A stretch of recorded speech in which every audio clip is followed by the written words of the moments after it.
សេចក្តីជូនដំណឹងស្តីពីស្ថានភាពធាតុអាកាសប្រចាំថ្ងៃបើយោងតាមក្រសួងធនធានទឹកនិងអូតូនិយមដែលបានជូនដំណឹងនៅថ្ងៃទី25ខែកញ្ញានេះបានឲ្យដឹងថាព្យុះទី20ឈ្មោះប៉ូឡូយដើរស្របនឹងកន្លងព្យុះទី18ឈ្មោះរ៉ាកាសាដោយឡែកព្យុះទី19ឈ្មោះណេហ្គូរីបានបង្កើនឥទ្ធិពលខ្លាំងលើរបបខ្យល់មូសុងនិរតីដែលបក់លើសមុទ្រអាណ្ដាម៉ាន់ឈូងសមុទ្រថៃអាងទន្លេមេគង្គសមុទ្រចិនខាងត្បូងនិងលើព្រះរាជាណាចក្រកម្ពុជាហើយកន្លងផ្លូវដើររបស់ព្យុះទាំង3នេះពុំមានឥទ្ធិពលខ្លាំងលើព្រះរាជាណាចក្រកម្ពុជានោះទេដែលស្ថានភាពបែបនេះនឹងធ្វើឲ្យចាប់ពីថ្ងៃទី25ដល់ទី27ខែកញ្ញាឆ្នាំ2025មានលក្ខណៈដូចតទៅតំបន់វាលទំនាបសីតុណ្ហភាពមធ្យមអបបរមា22អង្សាសេនិងសីតុណ្ហភាពមធ្យមអតិបរមា31អង្សាសេខ្យល់បក់ពីទិសបូរនិងអាគ្នេយ៍មានល្បឿនមធ្យម5ម៉ែត្រក្នុង1វិនាទី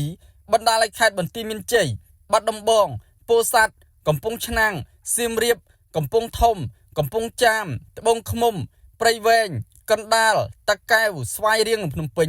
អាចមានភ្លៀងធ្លាក់លាយឡំជាមួយផ្គររន្ទះនិងខ្យល់កន្ត្រាក់គ្រប់ដណ្ដប់លើផ្ទៃដី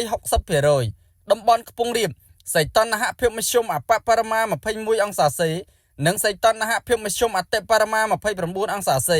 ខ្យល់បក់ពីទិសបូរនិងអាគ្នេយ៍មានល្បឿនមធ្យម6ម៉ែត្រក្នុង1វិនាទីបណ្ដាលឲ្យខេត្តកំពង់ស្ពឺ